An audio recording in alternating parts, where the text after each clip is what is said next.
সকলকে জানাই সাদর আমন্ত্রণ। পদে পদে ক্লিওপেট্রা আ লাইফ স্টোরি গল্পের অনেকগুলো ধাপ আমরা পার করে এসেছি।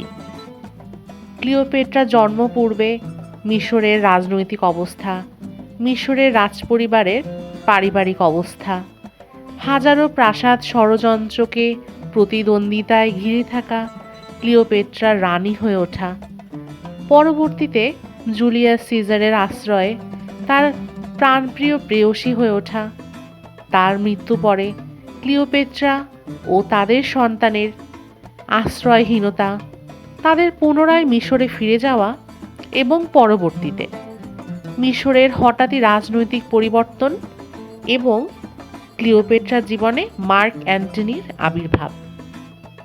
চলুন দেখতে থাকি আর কি ঘটে চলেছে মিশরে, সর্বোপরি আমাদের মিশরের রানী ক্লিওপেট্রার জীবনে। মুশকিল হলো মার্ক অ্যান্টনিকে নিয়ে। তিনি মাঝে মাঝেই তর্জন গর্জন করে চিঠি লিখছেন আর কৈফিয়ত চাইছেন, ঠিক ঠিক জবাব দাও। অ্যান্টনির রাগের আরও কারণ ছিল। এই যে তিনি ফিলিপ্পির মতো এমন একটা যুদ্ধে জিতে এলেন, ক্যাসিয়াস ব্রুটাস তাকে এড়াবার জন্য প্রাণ বিসর্জন দিলেন। অ্যান্টনির যে এত বড় কৃতিত্ব, ক্লিওপেট্রা তো কই, একটা মুখের কথা বলেও তাকে অভিবাদন জানালেন না। তারপর অ্যান্টনি যখন রোমের অধীন এশীয় রাজ্যগুলিতে এলেন, তখন তাকে ঘিরে কত উচ্ছ্বাস, কত হইচই। এফিসিউসে সকলে মিলে তো অ্যান্টনিকে দেবতাই বানিয়ে ফেলল। রাজা রানীদের পর্যন্ত কত চেষ্টা। কি করলে অ্যান্টনি এতটুকু খুশি হবেন, তাদের উপর সন্তুষ্ট থাকবেন, তাদের একটু কৃপা করবেন। কিন্তু ক্লিওপেট্রা, ওই তো এক ফালি জমি নিয়ে এক টুকরো রাজ্য, তার রানী হয়ে এত অহংকার, এত গুমর যে তিনি অ্যান্টনির সঙ্গে না করলেন কোনো যোগাযোগ, না দিলেন তার অভিযোগের কোনো উত্তর। রাগে অ্যান্টনির গা মাথা জ্বলে উঠল। একদিন যা ছিলে, জুলিয়াস সিজার তোমাকে রানীর আদরে মাথায় করে রেখেছিলেন, কিন্তু আর জুলিয়াস সিজার নন, এখন আমি। আমার নাম মার্ক অ্যান্টনি। বহু যুদ্ধে জিতেছি, বহু তাবর লোককে খেলা দেখিয়েছি। আমার কাছে আর তোমার জারে জুরি টিকবে না। দেখি কত বড় শক্তিময়ী তুমি। অ্যান্টনি বন্ধু কুইন্টাস ডেলিয়াসকে ডেকে পাঠালেন।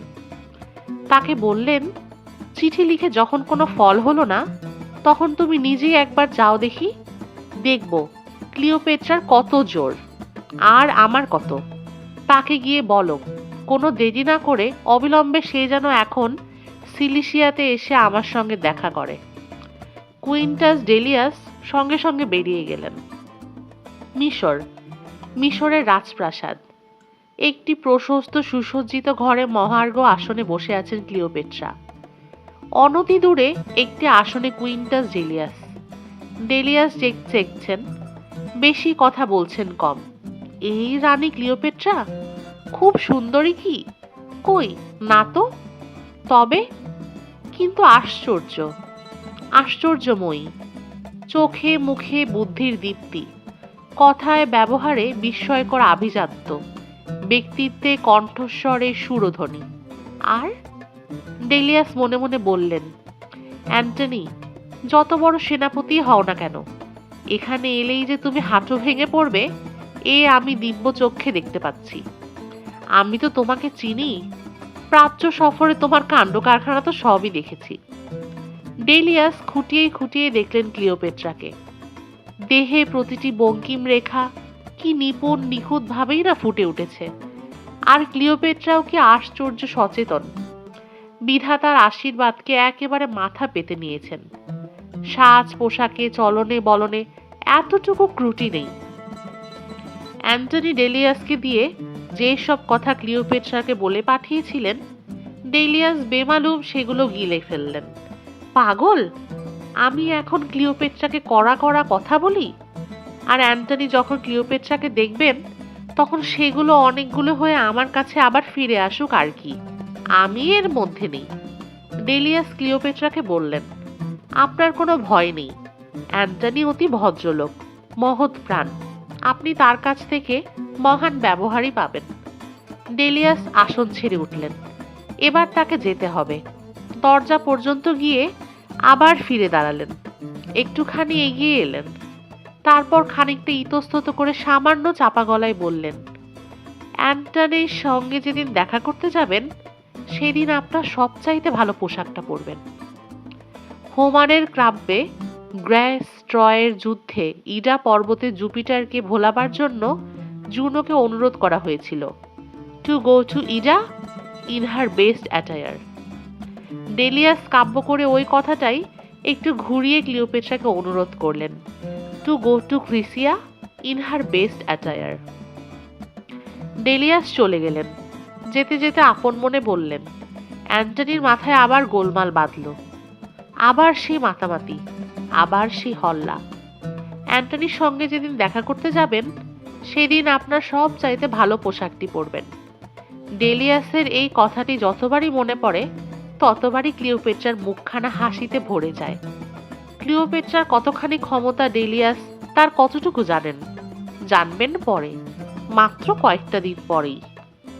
ক্লিওপেট্রা খুঁটিয়ে খুঁটিয়ে দেখলেন নিজের 28 বছরের ভরা যৌবন, পুঞ্জীভূত লাবণ্য, সমস্ত দেখে কামনার দাহ। জুলিয়াস সিজার চলে গেছেন, ক্লিওপেট্রা যাননি। সুন্দর পৃথিবীতে তিনি আরো অনেক দিন বেঁচে থাকবেন। বেঁচে থাকবেন তার সমস্ত সত্তা নিয়ে, সমস্ত ব্যক্তিত্ব নিয়ে। ক্লিওপেট্রা আবার তৈরি হলেন। আবার যাত্রা শুরু হলো। এবার বাতাস উঠুক, তুফান ছুটুক, রইব না কো আর। সিলিশিয়া, তারই মধ্যে টার্সাস। সিডনাস নদী এঁকে বেঁকে বয়ে গেছে। অ্যান্টনি এসেছেন।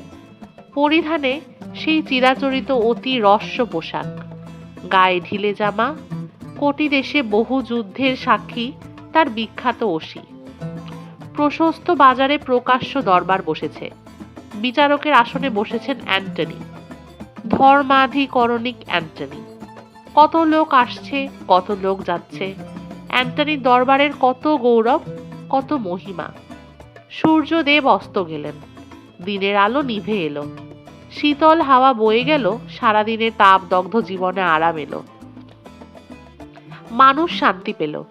ঘনায়মান সন্ধ্যার আধারে বেজে উঠল রাত্রির পদধ্বনি। অ্যান্টনি অবাক বিস্ময়ে চঞ্চল হয়ে উঠলেন। কোথায় যেন কি একটা ঘটেছে। বাজার রাস্তা খালি করে সমস্ত লোক ছুটে যাচ্ছে সিডনাস নদীর দিকে। শহরের সব কটা লোক কি পাগল হয়ে গেল? অ্যান্টনি সকৌতূহল প্রশ্নে একজন হাঁপাতে হাঁপাতে বলল, একটি আশ্চর্য নৌকা, মস্ত বড় নৌকা, আলোয় আলোময়, সিডনাস নদীতে ভেসে ভেসে আসছে। তার মধ্যে নাকি বসে আছেন স্বয়ং দেবী ভেনাস, আফ্রোদিতি। অ্যান্টনি অবিশ্বাসের কৌতুকে হেসে বললেন, হাসির ধমকে ঝনঝন করে উঠল বহু যুদ্ধজয়ী শানিত অশিখানা। দেবী ভেনাস? স্বর্গের দেবী মর্তে কোন বাসনায়? ব্যাকাস দেবতার সঙ্গে দেবী ভেনাস একসঙ্গে আমোদ প্রমোদ করবেন, পানাহার করবেন। এতে নাকি এশিয়াবাসীর কল্যাণ হবে। বটে। নৌকো ঘাটে ভিড়ল। অপার কৌতূহলে অ্যান্টনি সাগ্রহ আহ্বান জানালেন দেবী ভেনাসকে, দেবী নেমে আসুন। অ্যান্টনি তাকে নৈশ ভোজনে সাদর আমন্ত্রণ জানাচ্ছেন। দেবী ভেনাস বিনীত উত্তর পাঠালেন, আগে মাননীয় অ্যান্টনির পালা, আগে তিনিই আসুন ভেনাসের কাছে, তবেই তো ভেনাস যাবেন তার কাছে। কানায় কানায় উপচে পড়া কৌতূহল নিয়ে অ্যান্টনি এগিয়ে গেলেন সিডনাস নদীর দিকে। নদীর হাওয়ায় অ্যান্টনির সোনালি কোকড়া চুলের দোলা লাগলো। প্রতি পদক্ষেপে পেশিবহুল দেহ তরঙ্গায়িত হলো। পায়ের তলায় মাটি কেঁপে নিঃশেষিত হলো। ওই যে হারকিউলিস যাচ্ছে, রক্ত মাংসের হারকিউলিস। পথচারী পথিক বিমুগ্ধ হয়ে দাঁড়িয়ে পড়ল। পথ চলা থামিয়ে সে দেখল সৃষ্টিকর্তা কত যত্ন করে, কত সাবধানে গড়ে তুলেছেন পরম সুন্দর অ্যান্টনিকে। মানুষ এত সুন্দর হয়? অ্যান্টনি নদী তীরে এলেন। গোধূলির রং আরো গাঢ় হয়ে নেমে এসেছে। দুই তীরে বহু মানবের কণ্ঠ কল্লোল। দেবী ভেনাস, আফ্রোদিতি। চিত্র বিচিত্র আলপনা আঁকা অযুত ঐশ্বর্য রেখায় চিত্রময় একখানি নৌকো, জলতরঙ্গে কেঁপে কেঁপে উঠছে। রক্তিম রেশমি পালে সান্ধ্য রাত্রির ছায়া। নৌকোর হালটি সোনার, দাঁড়গুলো রূপোর। নৌকোর গায়ে সহস্র আলোর দীপালি। আলোর বন্যাধারায় নদীর জল অশান্ত। আকাশের শশী ঈষৎ স্লান। বাকাশে বীণা বাঁশি আর সপ্তস্বরা সুরের মূর্ছনা। তারই তালে তালে রেখে সুসজ্জিত দাড়ি মাঝিদের হাতে নড়ছে, উঠছে নামছে। তারের আঘাত পড়ছে জলের গায়ে। আলোক স্নাত এক অপূর্ব মধুকর ডিঙা। বিস্মিত অ্যান্টনি সাদরে অভিভূত হয়ে নৌকার ভেতরে এলেন। হঠাৎ লক্ষদ্বীপের রোশনাই জ্বলে উঠে চোখ ধাঁধিয়ে দিল। বিচিত্র স্বর দীপাধার। কোনটি চতুষ্কোণ, কোনটি বৃত্তাকার, কতকগুলি বা বিস্ময়কর জ্যামিতিক রেখায় রেখায়িত। সুরতাল ও আলোর কি অদৃষ্ট পূর্ব সমন্বয়! যুদ্ধজয়ী অ্যান্টনি হঠাৎ নিশ্চল হয়ে দাঁড়িয়ে পড়লেন। অ্যান্টনি কি পাথরের মূর্তি হারকিউলিস? তিনি কি সম্মোহিত, চেতনালুপ্ত? অ্যান্টনি নিষ্পলক নির্বিনেশ দৃষ্টি। কে কে তুমি?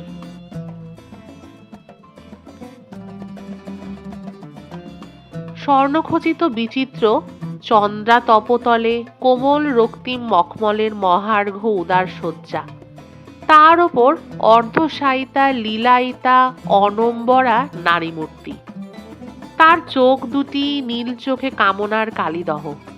অতনু রসজর্জর তনিমায় চুম্বকের আকর্ষণ। ননী কোমল বাহুবল্লরীতে কালভুজঙ্গীর পেশনা যন্ত্রণা। স্বর্ণগিরি চূড়াবলম্বী চুচুক ও রক্তবিন্দুতে মাতাল স্পর্শেন্দ্রিয়ের ঘন সঞ্চরণ। মুষ্টিধূত ক্ষীণ কোটি। নাতিস্থল নিতম্ব মসৃণ করিশুণ্ডাকৃতি উরুযুগল।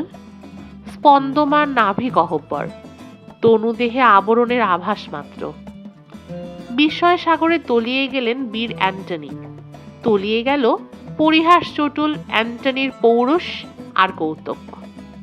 অ্যান্টনি চারিদিকে তাকিয়ে দেখলেন রূপসীর দুপাশে শিশু মদনের সাজে বালকের দল। তাদের হাতে সোনার ঝালর দেওয়া পাখা। তারা বাজনারত। পায়ের কাছে অপরূপ ভঙ্গিমায় অপেক্ষায় যুবকের দল। সুন্দরীরা উল্লাসে উতব্বল, অতিথি অভ্যর্থনায় উৎসুক। তাদের দেহ থেকে সলজ্জভাবে বিদাস নিয়েছে বস্ত্রাবরণ, বিদায় নিয়েছে তাদের লজ্জা সংকোচ। নদীর জলে আলো ছায়ার খেলা, তালে তাল মিলিয়ে সোনালি দ্বারের ওঠা আর নামা। অ্যান্টনি দেখলেন রাত্রির গাঢ় নীল আকাশে অতনুর হাতছানি। নৌকাবিলাসের আলোকসভায় জীবন সদ্ভোগের উদার আহ্বান। গানের সুরে ধূপের ধোঁয়ায় গন্ধমাতাল সুর ও নির্বাসে সুধাময় ব্যঞ্জনা। অ্যান্টনি অর্ধশায়িতা ঈষৎ হাস্যমুখী লাবণ্যময়ীর নীল চোখে চোখ মেলালেন। সেই চোখে আতিথ্য গ্রহণের কি উত্তেজক আমন্ত্রণ! অ্যান্টনি মুগ্ধ হলেন। অ্যান্টনি সম্মোহিত হলেন। তিনি এগিয়ে গেলেন। দেবী ভেনাস! অ্যান্টনি হাঁটু গেড়ে বসে লীলাময়ী নারীর পালকের মতন দুখানা হাত টেনে নিলেন নিজের বলিষ্ঠ পৌরষ জাগানো মুঠোয়। রানী ক্লিওপেট্রার জয় হোক! তোমার বুদ্ধি, তোমার রুচি, তোমার অভিনব আয়োজনে মার্ক অ্যান্টনি মুগ্ধ, অভিভূত। তুমি নূতন, চিরনূতন। ব্যাকাস দেবতারও জয় হোক! কণ্ঠস্বর এত মৃদু, এত মধুময়। অ্যান্টনি কি ঘুমিয়ে পড়ছেন? তুমি রানী নও, তুমি ক্লিওপেট্রা নও, তুমি শুধু আমার আফ্রোদিতি, তুমি আমার ডিওনাইসাস। ক্লিওপেট্রার মুখে হাসি, চোখে আলো। অ্যান্টনি ভুলে গেলেন তিনি ক্লিওপেট্রার কাছে তার অপরাধের কৈফিয়ত চেয়ে পাঠিয়েছিলেন। অ্যান্টনি ভুলে গেলেন ক্লিওপেট্রার কাছে আগামী অভিযানের জন্য শস্য ও অর্থ দাবি করতে হবে। অ্যান্টনি ভুলে গেলেন রোম গোকুলে বাড়ছে তার প্রবল প্রতিদ্বন্দ্বী অক্টেভিয়ান সিজার। ক্লিওপেট্রা স্পর্শ করলেন অ্যান্টনিকে, স্পর্শ করলেন তার 28 বছরের উষ্ণ সত্তা দিয়ে। বর্তমান ভবিষ্যৎ সবকিছু ভুলে অ্যান্টনি আত্মহারা হলেন। জুলিয়াস সিজারের হত্যার পর কিছুদিন অনিশ্চয়তার মধ্য থেকে রানী ক্লিওপেট্রা আবার খুঁজে পেলেন নিজের নিরাপত্তা, তার সন্তানের নিরাপত্তা। 28 বছরের বসন্ত নিয়ে ক্লিওপেট্রা আবার চলতে শুরু করলেন। অ্যান্টনিকে নিয়ে কালের ইতিহাসে যে বিরাট সম্ভাবনাময় একটা অধ্যায় শুরু হয়েছিল, তাতে জাদুকাঠির আঘাত দিলেন নেমেসিস, নিয়তি। তাই এখন অ্যান্টনির জীবনের ধারা অন্যদিকে বয়ে চলল। নিয়তি দেবী কুটিল হাসি হেসে অপেক্ষায় রইলেন। দেখা যাক কোথাকার জল কোথায় গড়ায়। জল গড়িয়ে দেওয়াই তো নিয়তির প্রধান কাজ। তীব্র মদিরা ভরা পাত্র নিয়ে ক্লিওপেট্রা অ্যান্টনির সামনে দাঁড়ালেন। অ্যান্টনি সেই মদিরা আকণ্ঠ পান করলেন। তবুও তৃপ্তি নেই। আরো দাও, আরো দাও। অ্যান্টনি আর ক্লিওপেট্রা মেতে উঠলেন জীবন রঙ্গে। খ্রিস্টপূর্ব 41 অব্দের শীত থেকে 40 অব্দের শীত পর্যন্ত একটানা সময় কাটালেন ক্লিওপেট্রার সাহচর্যে। শুধু কাব্যমধুর দিনগুলি দিয়ে এই একটি বছরের কাহিনী। শুধু সুরা আর সুরা, হাস্য আর লাস্য, কামনা আর বিলাস, বিলাসের চরম। এই একটি বছর অ্যান্টনি আর ক্লিওপেট্রার জীবনে এসেছিল যা খুশি তাই করবার উচ্ছৃঙ্খল সুযোগ। অ্যান্টনির জীবনে নারী সাহচর্য এই প্রথম নয়। চেহারার সৌন্দর্য, শক্তিমত্তার বলে বহু নারীর সঙ্গসুখ তিনি ভোগ করেছেন। উপরন্তু তিনি ছিলেন বিবাহিত। স্ত্রীর নাম ফালভিয়া, মৃত সেনাপতি ক্লডিয়াসের বিধবা। ফালভিয়া স্বভাবে ছিলেন উগ্র ব্যক্তিত্বময়ী, অন্যের উপর কর্তৃত্বাভিলাষিনী। নিরীহ গৃহস্থ বধূর মতো ঘরের কোণে বসে থাকার জীবন তার কাছে ছিল অত্যন্ত অবজ্ঞেয়, অত্যন্ত ঘৃণ্য। তাই যখন অ্যান্টনিকে দ্বিতীয় স্বামী রূপে পেলেন, তখন সত্যিই তিনি খুশি হয়েছিলেন। আর আশ্চর্য, খুশি হয়েছিলেন অ্যান্টনি নিজেও। যদিও ফালভিয়ার অনেক অনুশাসনই তাকে সংসার জীবনে মেনে চলতে হতো। স্ত্রী ফালভিয়ার গর্ভোৎপন্ন একটি পুত্র সন্তানকে নিয়ে অ্যান্টনি বেশ ভালোই ছিলেন। কিন্তু সিডনাস নদীবক্ষে অ্যান্টনি জীবনের সব কিছু মোড় ঘুরে গেল। তিনি ফালভিয়াকে ভুললেন, সন্তানকে ভুললেন, সর্বোপরি ভুলে গেলেন রোমকে, ভুলে গেলেন নিজের পৌরষদীপ্ত সত্তাকে। নীল নদের মায়া অ্যান্টনিকে পাকে পাকে জড়িয়ে ধরল। অ্যান্টনির প্রতি রোমকূপে তখন ক্লিওপেট্রার অনুরণন।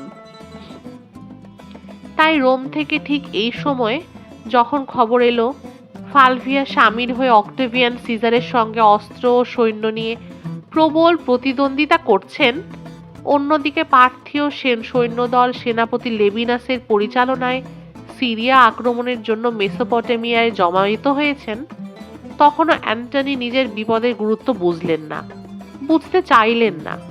ক্লিওপেট্রাকে এক মুহূর্তও চোখের আড়াল না করে অ্যান্টনি অদ্ভুত সব ছেলে মানুষই আমোদে মেতে উঠলেন।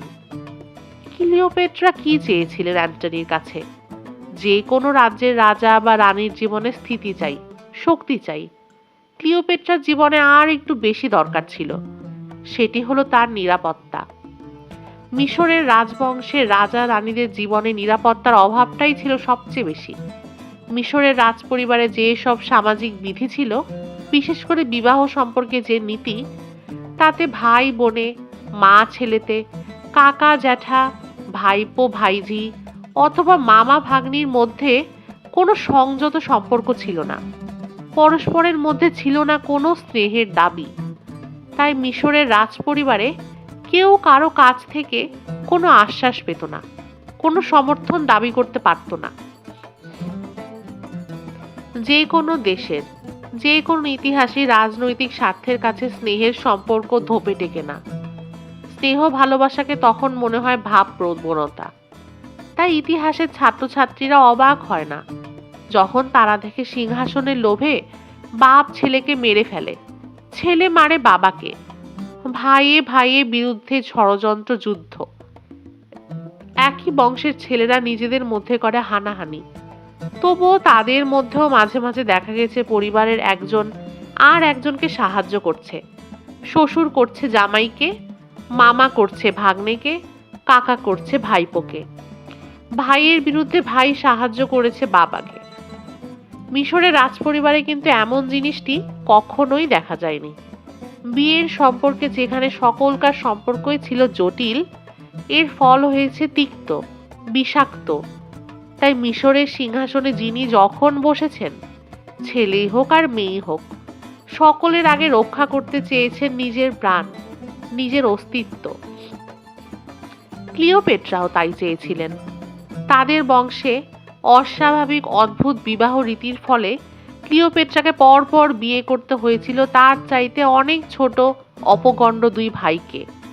এই বিয়েতে ক্লিওপেট্রার ভবিষ্যৎ ছিল না, বর্তমানও ছিল না।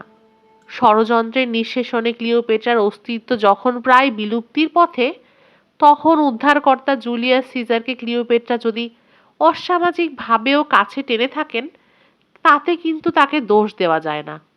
জুলিয়াস সিজারের অপমৃত্যুর পর ক্লিওপেট্রা আবার যখন বিপদগ্রস্ত হলেন, তখন যদি তিনি শক্তিক্ষম নায়ক অ্যান্টনিকে আকর্ষণ করে থাকেন, তাতেও কি তিনি অন্যায়কারিণী বলে অভিযুক্ত হবেন? ওদিকে নিজের রাজ্য মিশরের প্রজারাও ছিল পাঁচমিশেলি, গ্রিক, ম্যাসিডোনীয়, হিব্রু, পারসিক ইত্যাদি। সুতরাং তাদের মধ্যে মিশরের রাজা বা রানীর প্রতি একনিষ্ঠ স্বাদেশিক আনুগত্য ছিল না। তা না থাকা অস্বাভাবিক নয়।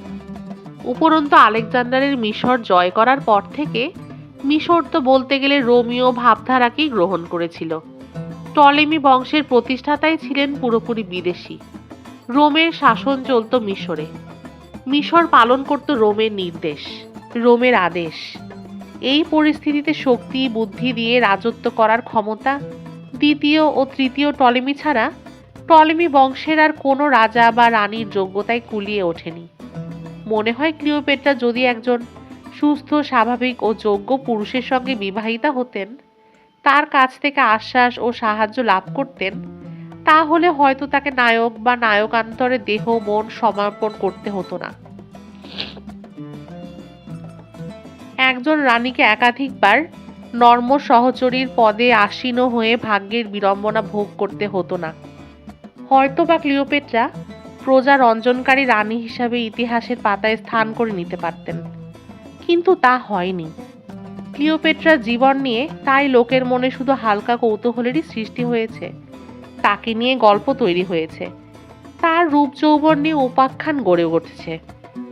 অ্যান্টনি ক্লিওপেট্রা খ্রিস্টপূর্ব 41 থেকে 40 পর্যন্ত যেভাবে সময় কাটিয়েছেন, তা যখন খুঁটিয়ে দেখা যায়, তখন মনে হয় মানুষ কতখানি উন্মাদ হয়, মানুষ কতখানি জ্ঞানহারা হয়। ক্লিওপেট্রা অ্যান্টনি এক মুহূর্তের জন্যও ছাড়াছাড়ি হতেন না। ক্লিওপেট্রা অ্যান্টনিকে ছাড়তেন না নিরাপত্তার ভাবনা ভেবে, অ্যান্টনি ছাড়তেন না নিজের দোষে। পৃথিবীটা যতদিন রঙিন থাকে থাক না, শুধু পান করো আর ভোগ করো। দুদিনের জীবনে এমন আনন্দ আর কি আছে? কাজেই যখন রোম আর রোমের বাইরে রাজনৈতিক আকাশে বিরোধিতার কতগুলো কালো মেঘ ঘনিয়ে এলো এবং অ্যান্টনির কাছে যথাসময়ে সে খবর পৌঁছালো, তখনও অ্যান্টনি মিশরের কাব্যময় জীবন থেকে নড়লেন না। অ্যান্টনি মিশরের অখণ্ড অলস প্রহরে ক্লিওপেট্রার সঙ্গে মাছ ধরতে লাগলেন, পাশা খেলতে লাগলেন, শিকারে বেরোলেন।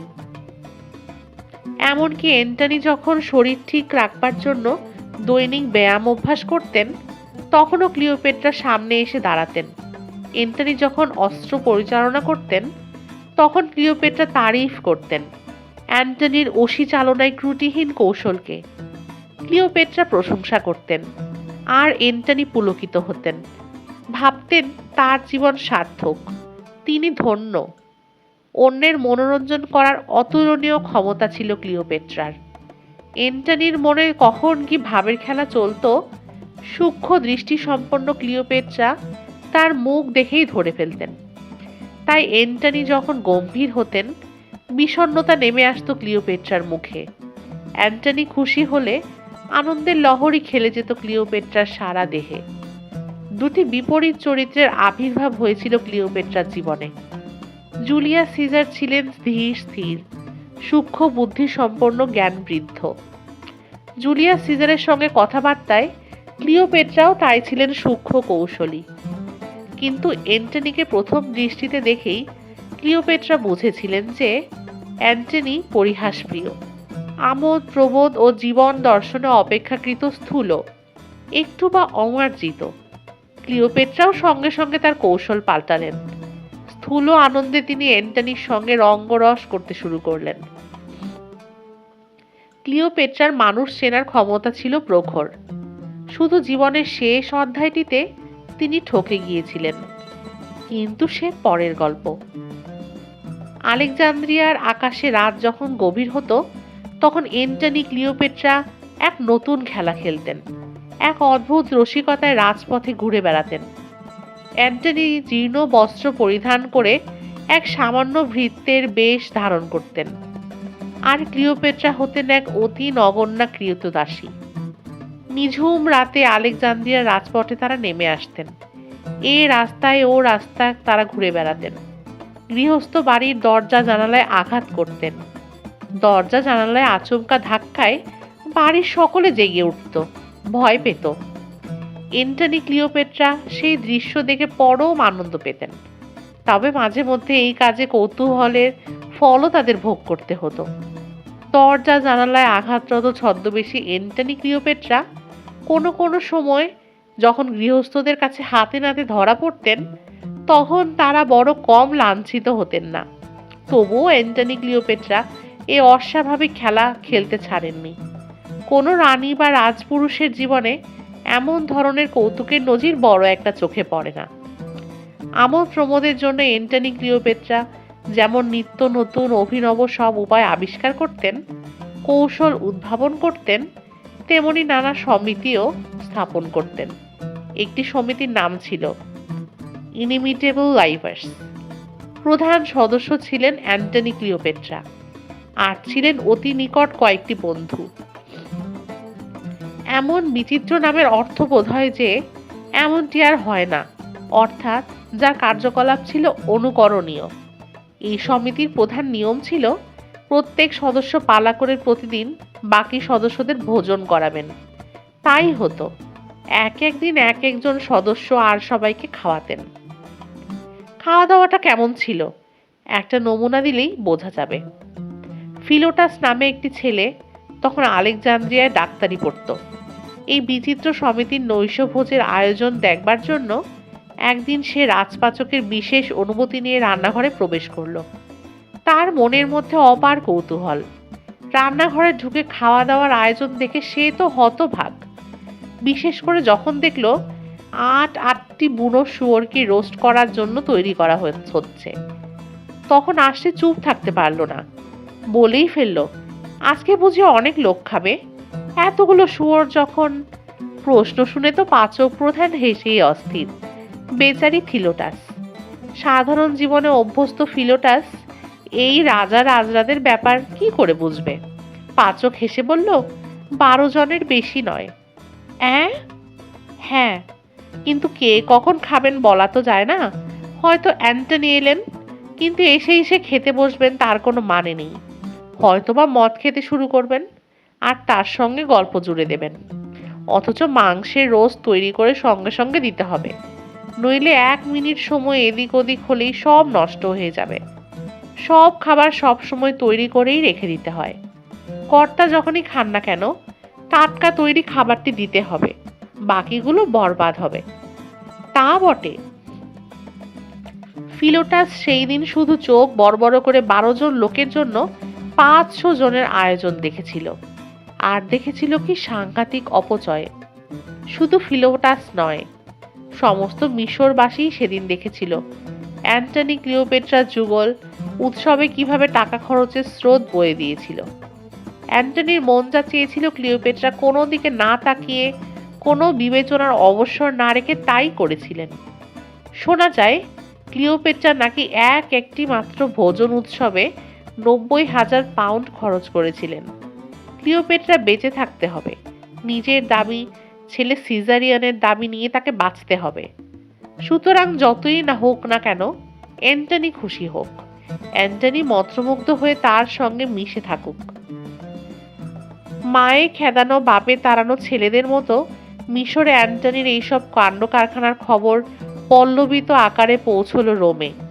অ্যান্টনির নিন্দেও সমস্ত রোম ছেয়ে গেল। রোমের লোক অ্যান্টনিকে ধিক্কার দিতে লাগলো।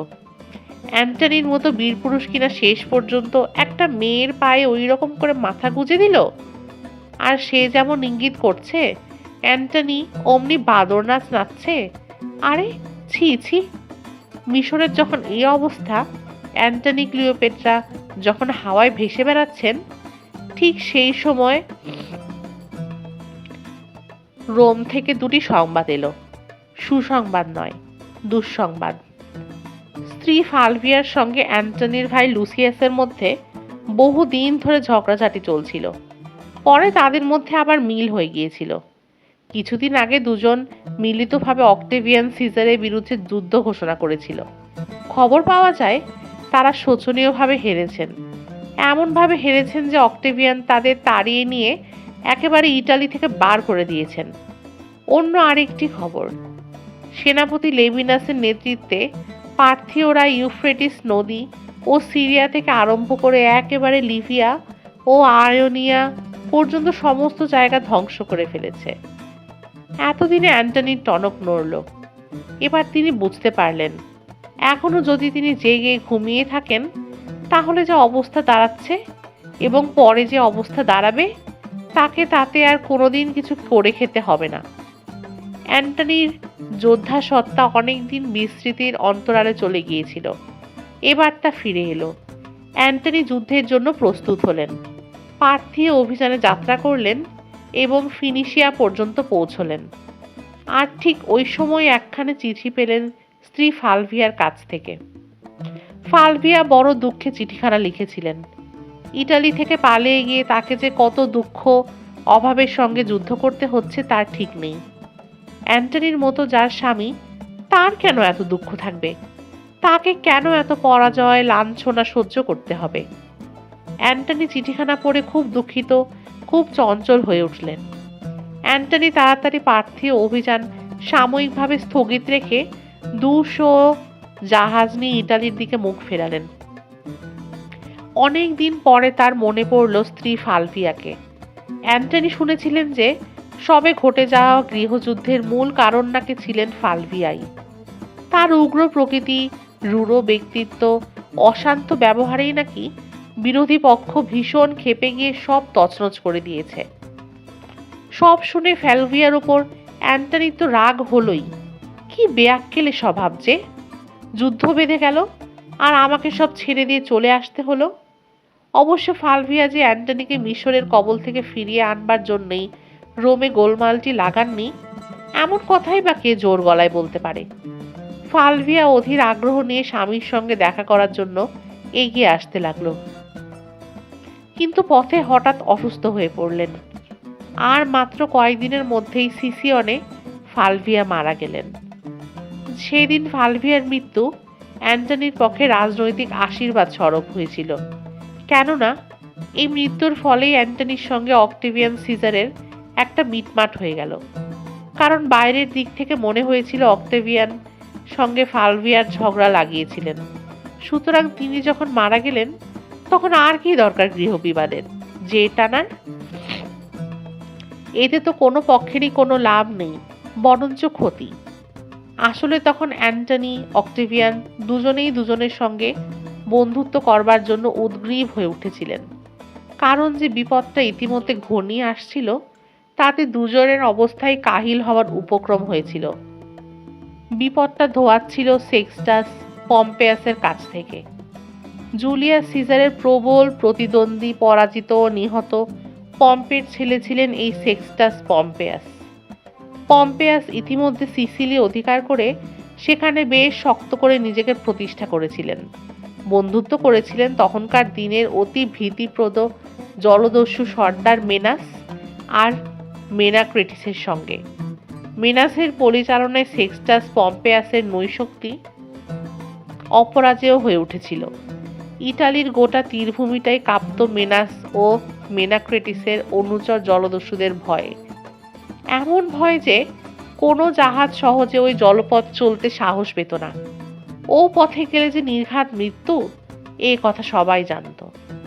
পম্পেয়াসের সঙ্গে বোঝাপড়া করার আগে এর আগে আবার আর একটা ঘটনা ঘটেছিল। অক্টেভিয়ান অ্যান্টনিতে আবার বন্ধুত্ব হলো বটে, কিন্তু এই বন্ধুত্ব যাতে স্থায়ী হয়, আরও দৃঢ় হয়, সেই জন্য অ্যান্টনির কাছে একটা প্রস্তাব পেশ করা হলো, একটি বিয়ের প্রস্তাব। অক্টেভিয়ানের একটা বড় বোন ছিলেন, নাম অক্টেভিয়া, সৎ বোন। তাহলেও অক্টেভিয়ান এই বোনটিকে অত্যন্ত ভালোবাসতেন, শ্রদ্ধা করতেন। শুধু অক্টেভিয়ান নয়, যেই দেখত সেই ভালোবাসত, না ভালোবাসার কোনো কারণ নেই।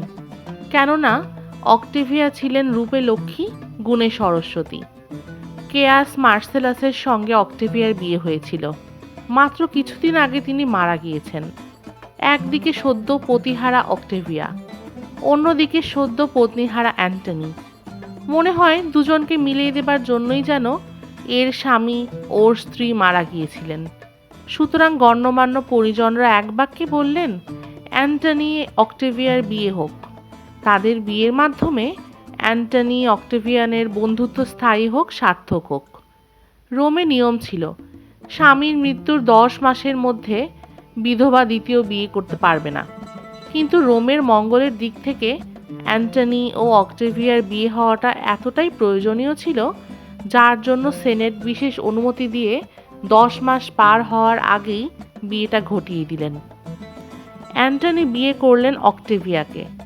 অত্যন্ত ধীর, সুশীলা, স্থির বুদ্ধিমতী মেয়ে অক্টেভিয়া।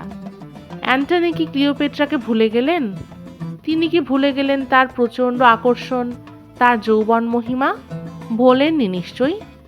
রাজনীতির খাতিরে কিছুদিনের জন্য ক্লিওপেট্রার স্মৃতিকে অ্যান্টনি মনের গভীরে ঠেলে দিয়েছিল মাত্র। ক্লিওপেট্রাকে তিনি বিধিমতে বিয়ে করেননি। সুতরাং তার মধ্যে সামাজিক কর্তব্যের কোনো টানা পড়েন না থাকাটাই স্বাভাবিক। উপরন্তু অ্যান্টনির মতো বুদ্ধিমান লোক নিশ্চয়ই বুঝেছিলেন তার কোনো কাজ বা ব্যবহারের জন্য ক্লিওপেট্রা অভিমান করতে পারেন, সাময়িকভাবে রুষ্ট হতে পারেন, কিন্তু তাকে ত্যাগ করতে পারেন না। করবেন কি করে?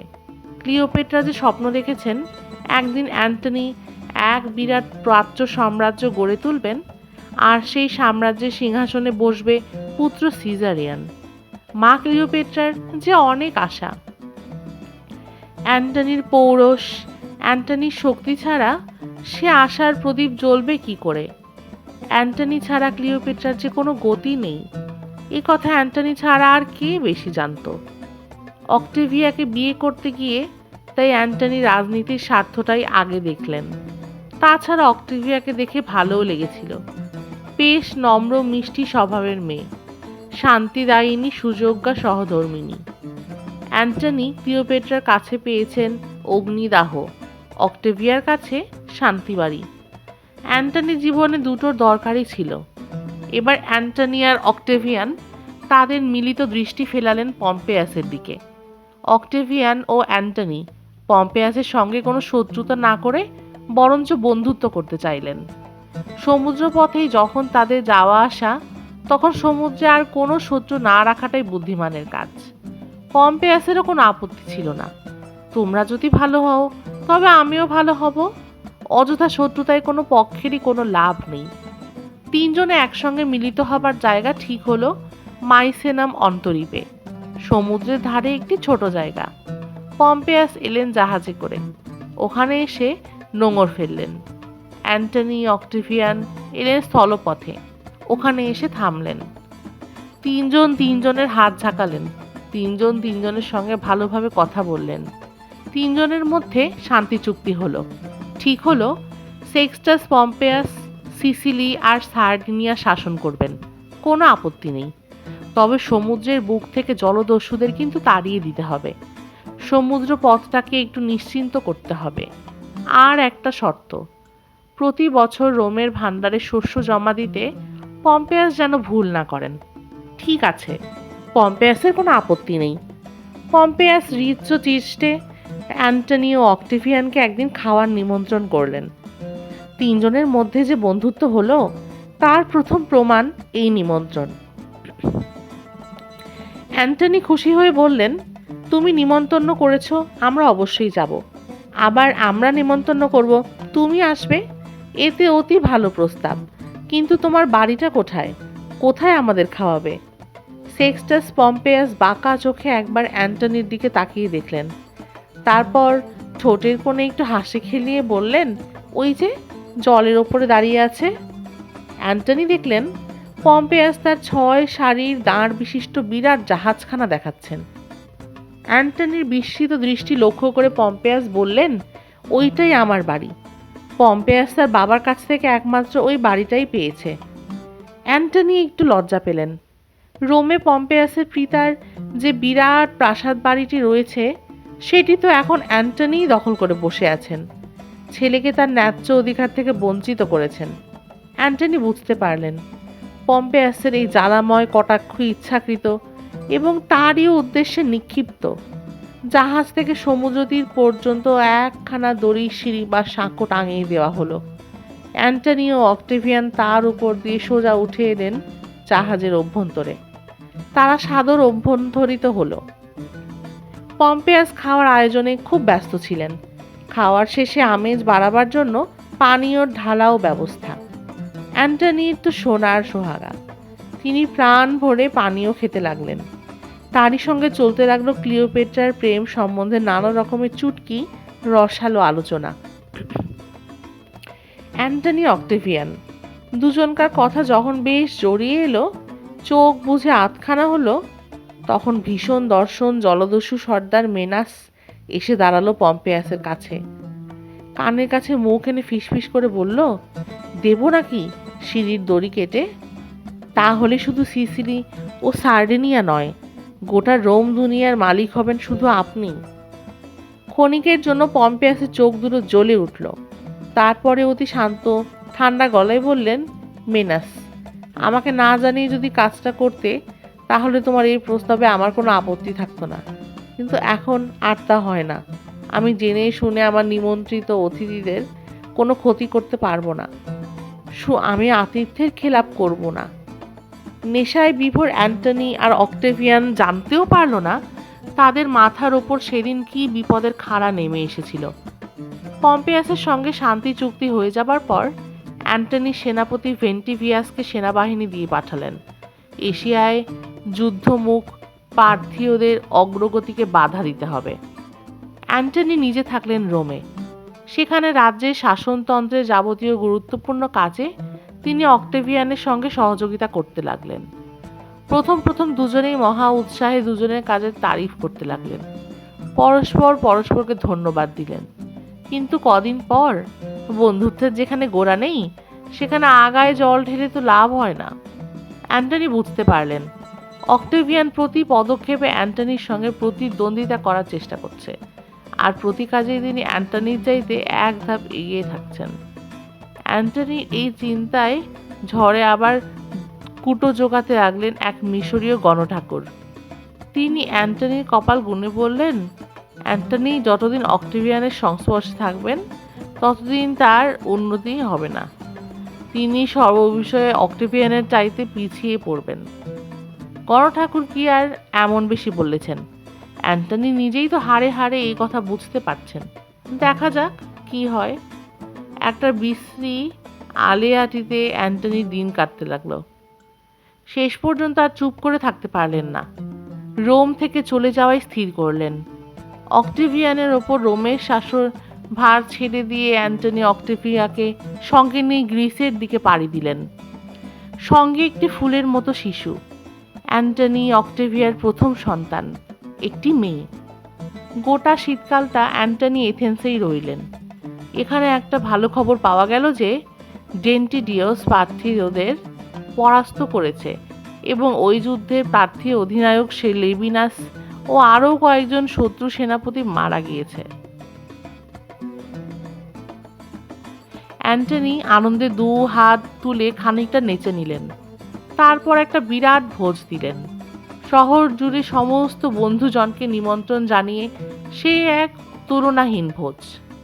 ইতিমধ্যে ভেন্টিভিয়াস প্রার্থীদের আবার একটা বিশাল যুদ্ধে হারিয়ে দিল।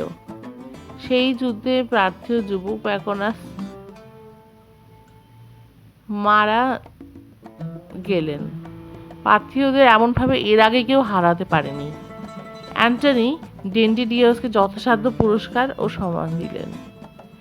এদিকটা তো বেশ ভালোই ছিল, কিন্তু ওইদিকে অক্টেভিয়ানের কাছ থেকে অ্যান্টনি বিরোধী বেশ কিছু কথা শোনা গেল।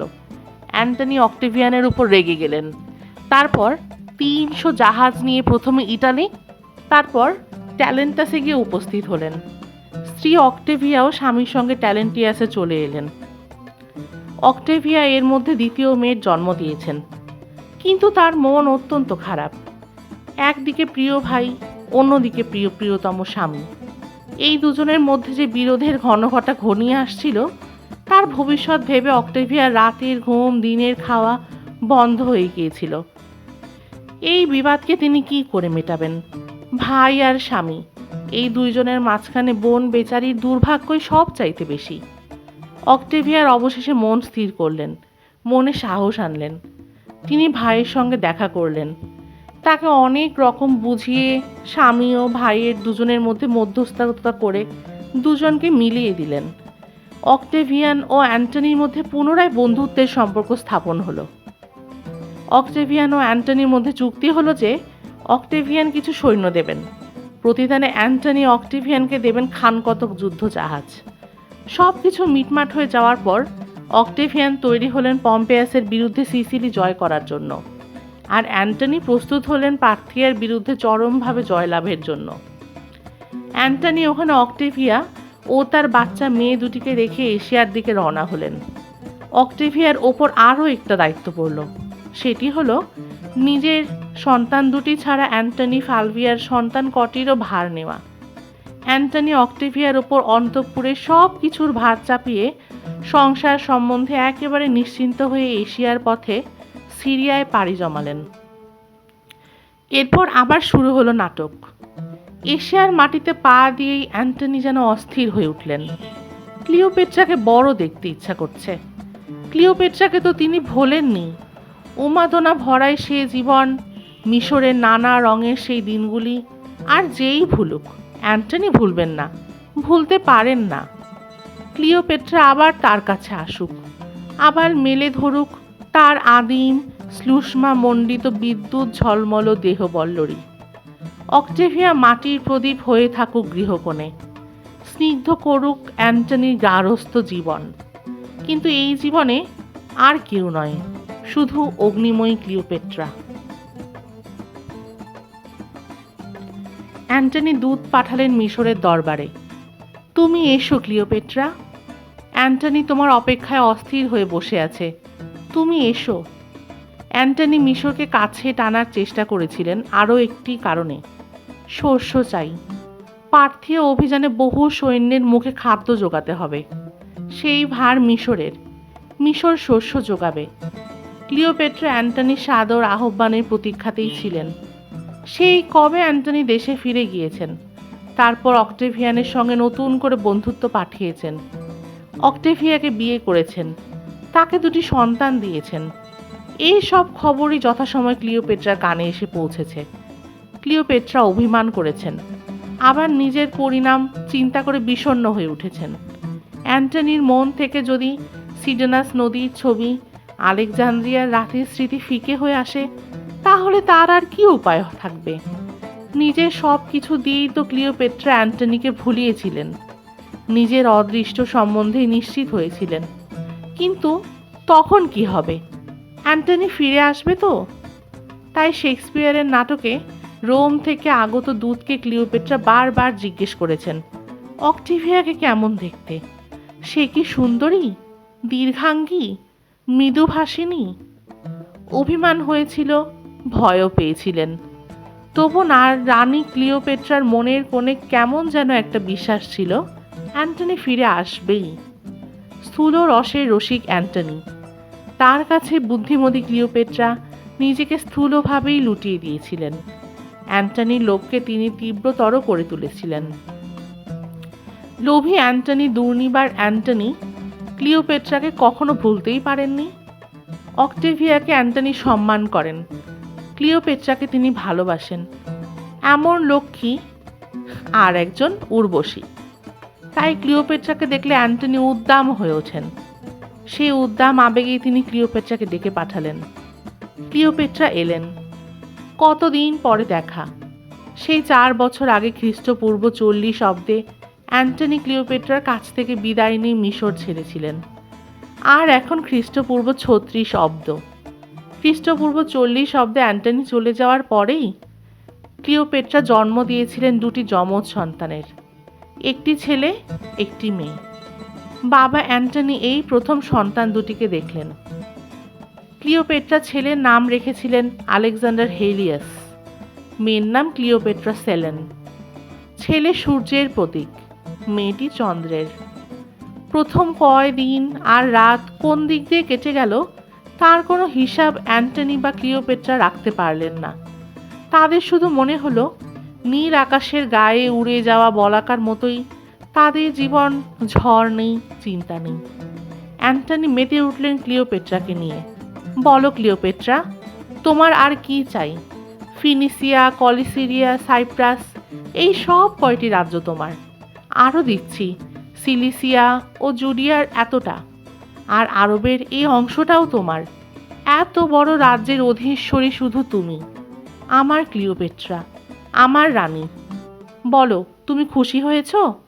আর আমার উপরে তোমার কোনো রাগ নেই, অভিমান নেই? অ্যান্টনি পৌরুষ আবেগে ক্লিওপেট্রাকে কাছে টেনে নিলেন। কে বলবে ক্লিওপেট্রা 30-এর উপর বয়স? যেন সকালে শিশির ভেজা এক মুঠো ফুল, সুরভি সৌন্দর্যে ফুটে রয়েছেন। ক্লিওপেট্রার মুখে হাসি, মনে আনন্দের করতালি। এতগুলো রাজ্য তার হাতে, প্রাচ্য সাম্রাজ্যর স্বপ্ন তাহলে সফল হতে চলেছে। ক্লিওপেট্রার মুখে মধুর হাসি ফুটে উঠল। তার জীবনের পরম আশ্বাস মার্ক অ্যান্টনি। সহস্র অক্টেভিয়াও পারবে না ক্লিওপেট্রার বন্ধন থেকে তাকে ছিনিয়ে নিতে। ক্লিওপেট্রার হাসি মুখ দেখে অ্যান্টনিও ঝলমল করে ওঠে। রোমে খবর পৌঁছল, অ্যান্টনি মুড়ি মিছরির মতো ক্লিওপেট্রাকে রাজ্য বিলাচ্ছেন। শুধু তাই নয়, যে রাজাদের উপর ক্লিওপেট্রার রাগ ছিল, অ্যান্টনিকে দিয়ে তাদের কাউকে প্রাণদণ্ডের বিধান দিচ্ছেন, কাউকে বা তাড়িয়ে দিচ্ছেন। ক্লিওপেট্রার খেয়াল খুশিতে অ্যান্টনি চলেছেন, তাতে নিজের যতই ক্ষতি হোক না কেন। ক্লিওপেট্রা আর একটি সন্তানের মা হলেন, পুত্র সন্তান। নাম রাখলেন টলেমি ফিলাডেলফস। ক্লিওপেট্রা দহে অ্যান্টনি ভালো করেই ডুবলেন। রোমবাসীরা অ্যান্টনিকে ধিক্কার দেবার আর কোনো ভাষা খুঁজে পেলেন না। অ্যান্টনি লজ্জা পাননি।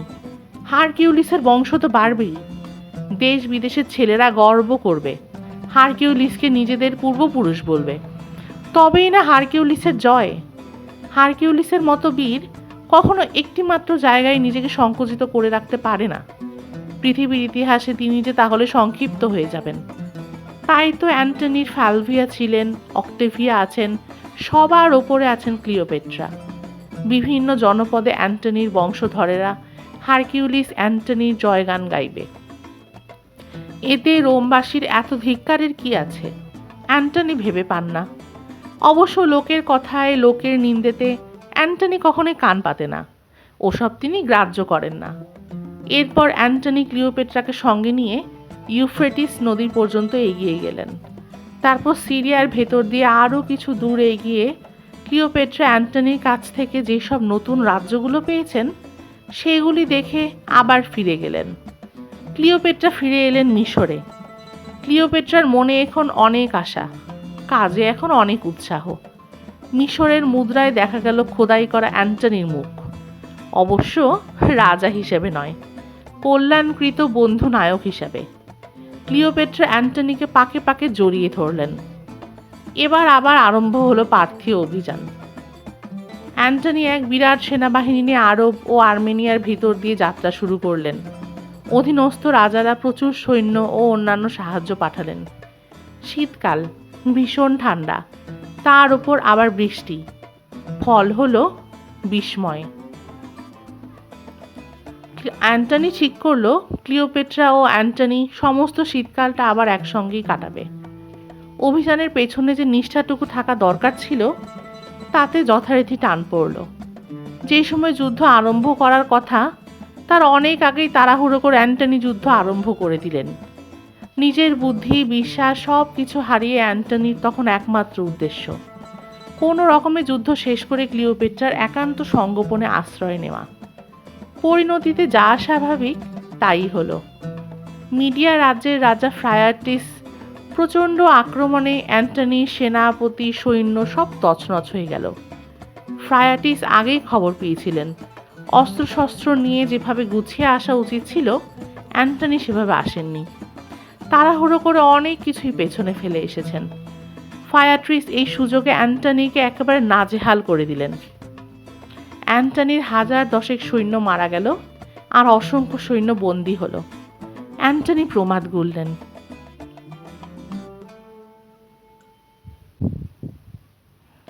বিপদ আরো ঘনিয়ে এলো যখন শীত আরো চেপে বসল।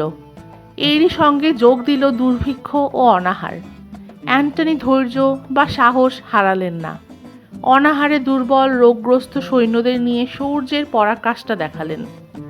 যুদ্ধক্ষেত্রে আহত সৈন্যদের ওপর অ্যান্টনি দেখালেন তার পরম প্রীতি, অশেষ মমতা।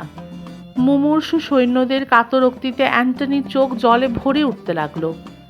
আহত সৈন্যরা তাদের অতি প্রিয় সেনাপতির হাত জড়িয়ে ধরতে লাগলো। মহান অ্যান্টনি, যতক্ষণ আমরা ততক্ষণ অ্যান্টনি নিজেকে নিরাপদে রাখুন। যুদ্ধক্ষেত্রে কিন্তু আর দাঁড়িয়ে থাকাই অসম্ভব হয়ে উঠল।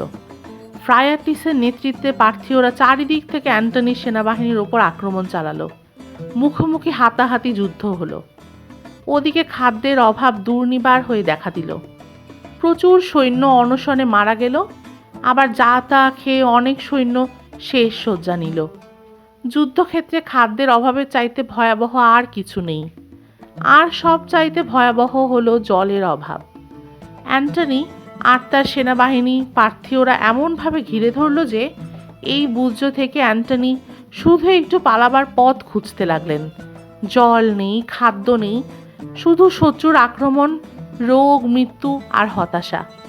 অ্যান্টনি পার্থীয়দের সঙ্গে আর কিছুতেই পেরে উঠছিলেন না।